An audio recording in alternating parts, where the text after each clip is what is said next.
NASA astronauts are still stuck in space while crews continue to examine the Starliner spacecraft they travelled in.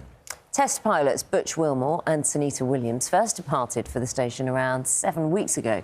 It was a mission that was only meant to last around a week. What we know now is that faulty thrusters and small helium leaks have raised safety concerns, meaning their return to Earth has had to be delayed. Now, from Vermont in the United States, we're joined now by research scientist Dr. Ken Kremer. Ken, Dr. Kremer, well, I don't know what time it is where you are. Hello to you, I'll say. Good morning. It's the middle of the night. Excellent. Oh, thank you so much for staying up to talk to us. It's much appreciated. When people hear this story, I suppose the first thing is are these astronauts in distress? Is there a real concern about what's going on? Because they've been here much, much longer, been up there much, much longer than expected. Yeah, well, that's very much exaggerated. The astronauts are happy as clams to be up there. Astronauts are meant to be in space. That's what they want to do.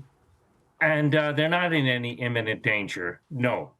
Yes, there's issue with the Boeing Starliner, with helium leaks and with the thrusters, but they've done testing on those systems in orbit to confirm that they work, and the astronauts can actually come home at any time.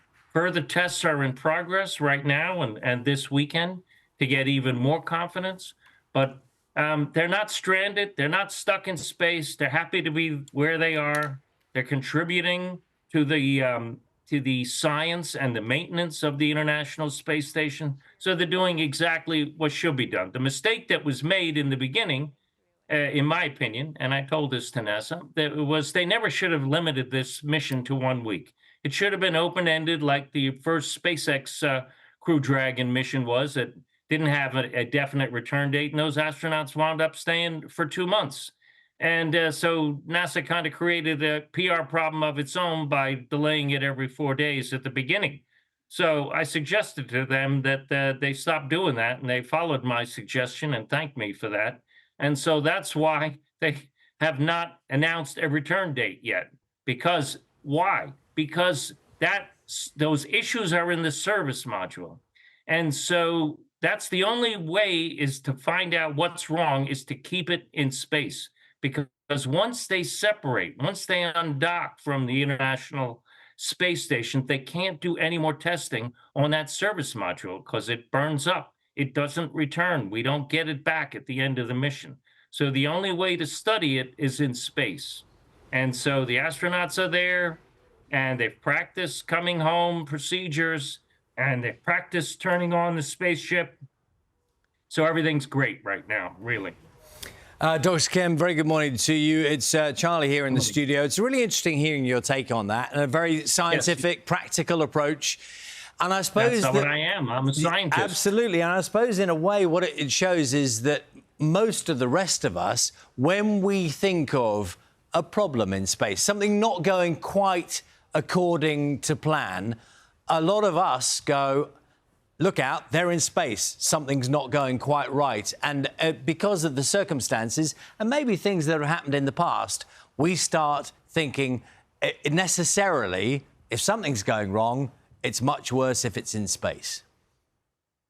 Yeah, and that's why you have to be careful when you're going to space, because you're always on the knife edge of disaster. It is unforgiving. But I'm a scientist, and you want to collect data, and that's what they're doing. They're collecting data. So it's the best thing they can do is to stay there, and they're safe. And yeah, there's so many reports, including your intro here, about them being stuck and stranded. And believe me, I know these people. I know the people involved. I've questioned them intently. I've been very critical of Boeing in the past because they have had a lot of issues, okay? They have. They're delayed, and they had to repeat their uncrewed test flight. So there's a lot to be answered for, and they're going to have to revise their systems for the helium and the thrusters when they get back, okay? And that work is already in progress. So changes are going to have to be made before they can launch another crew on the Starliner. And it has now, as of today, been delayed another 6 months. Good speaking to you this morning, Dr. Kremer. Thank you very much for your insight. And we learn as we go along with space stories, don't we? You hear one thing and then you hear another side to it. Absolutely. Well, it's very easy to kind of see it as a distress story, but if they're happy as clams, I think he said. That was the phrase.